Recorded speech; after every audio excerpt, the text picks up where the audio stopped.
Пассируем луковицу.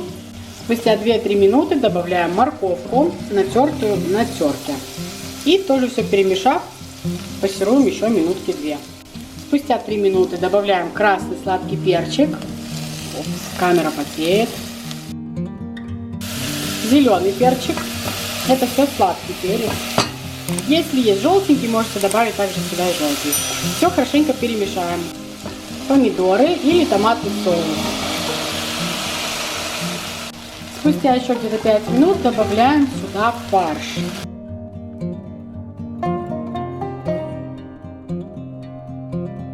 Все хорошенько перемешаем, и тоже где-то 4 минутки можно еще все это пережарить.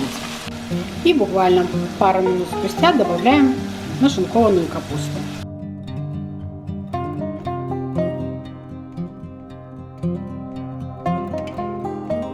Все хорошенько перемешала.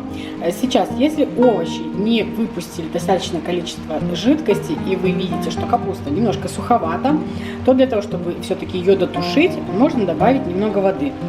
Просто добавьте водичку, посмотрите, чтобы ко дну ничего не пригорало, и на маленьком огне тушите.